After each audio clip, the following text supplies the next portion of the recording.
Vem comigo. Um projeto para criar uma fundação para captar fundos para o IBGE e está colocando em lados opostos os servidores do órgão e o presidente Márcio Postman. O que está acontecendo por lá? A criação dessa fundação, chamada de IBGE+, com a finalidade de captar dinheiro para o Instituto Brasileiro de Geografia e Estatística, desagradou os servidores do IBGE. Nesta quarta-feira, os funcionários estão realizando um ato contra a medida no Rio de Janeiro e em outras partes do país. A Fundação IBGE+, ela foi criada no dia 12 de julho do ano passado. E de acordo com o Instituto, a ideia é que ela receba dinheiro para pesquisa e inovação, não apenas do orçamento da União, mas também de ministérios, bancos públicos e autarquias. Isso para pagar para pesquisas e outros projetos. Os servidores dizem que foram pegos de surpresa. Segundo eles, a criação da IBGE+ não foi discutida internamente e o corpo técnico não pôde colaborar. Eles também falam que a criação desse tipo de fundação, ela precisa ser autorizada por lei, e isso não aconteceu. Já o IBGE diz que os debates internos foram feitos e que a IBGE+ está sendo alvo de uma forte campanha de desinformação.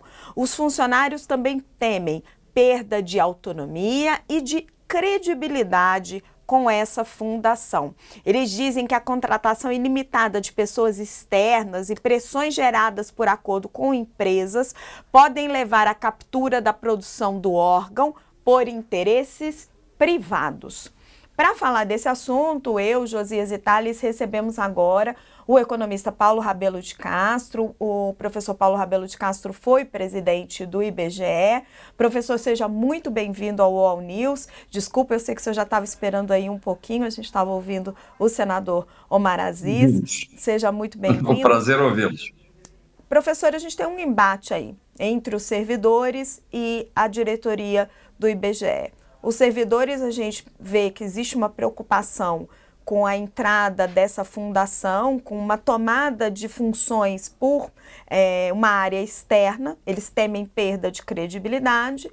E a presidência do IBGE diz que não, diz que tudo foi feito de uma forma organizada, que está buscando dinheiro para, além do orçamento público da União, para fazer mais pesquisas. Quem está com a razão, na sua opinião? Quem está com a razão é o público que fica preocupado com a confiabilidade do órgão e não tem informações sobre essas entranhas do poder. Então, vamos tentar explicar, Raquel. Prazer muito grande estar aqui com vocês e com o público do All News, que é extremamente relevante. O IBGE não está em crise. Quem está em crise é a presidência do IBGE. E por que há essa diferença na minha percepção? É porque o público que está lá no IBGE como servidor, ele é concursado. Eu posso testemunhar como ex-presidente, que cheguei, inclusive, não sendo muito bem-vindo, posso afirmar que isso de fato aconteceu.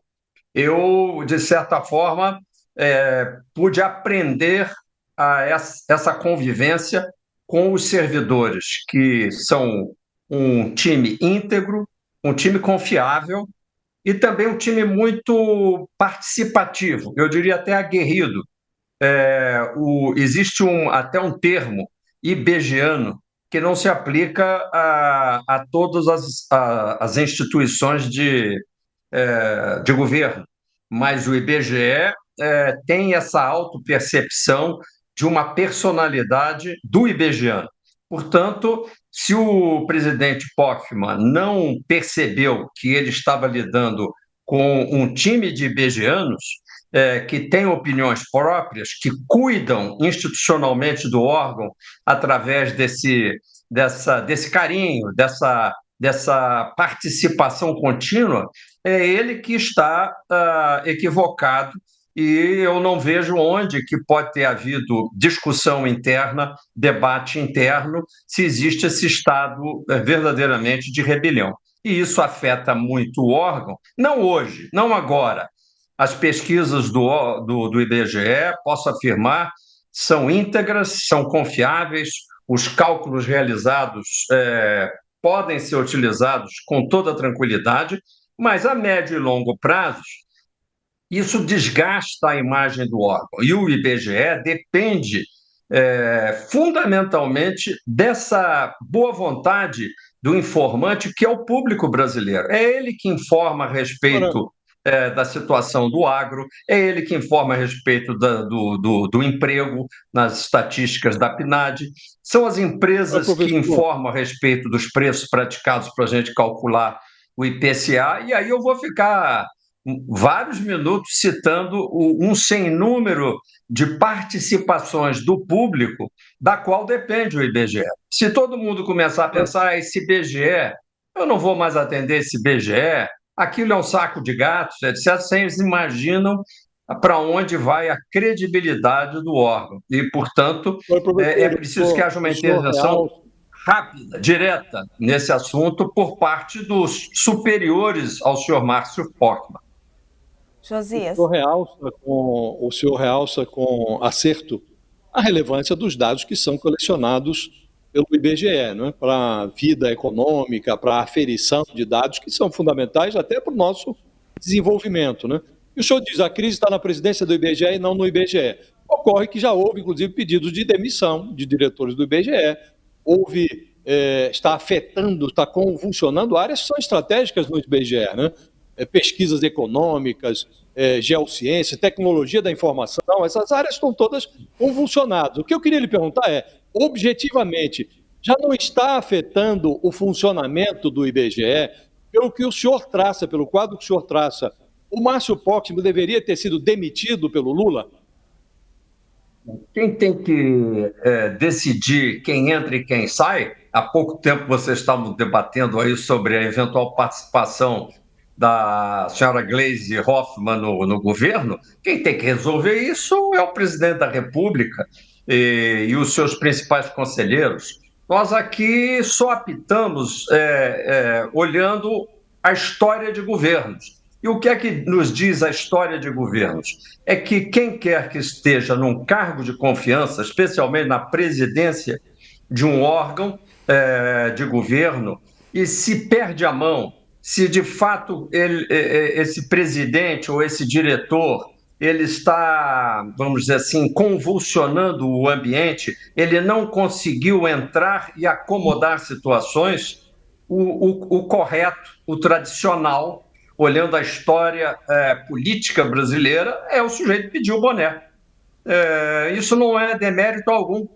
Ministros saem e não é por nenhuma razão, não é por ineficiência nem por nada, simplesmente porque já não tem mais condições políticas de ficar. No caso aí, a condição do Márcio é um pouco mais delicada ainda, porque ele está em esgrima, não com forças externas ao IBGE, com eventualmente alguma discordância por parte da imprensa, não. É o público interno do IBGE. E como muito bem assinalado pelo Josias, já há acúmulo de demissões, o que é uma situação muito grave, porque revela, vamos dizer assim, que todos os limites de tolerância por parte desses funcionários, desses servidores, já foi ultrapassado. Gente, eu vou chamar um rápido intervalo aqui para quem está nos acompanhando na TV, mas a gente segue no YouTube. Um minutinho só, a gente volta já já. Thales. Professor, eu queria saber o seguinte, os funcionários alegam que está precarizada a situação.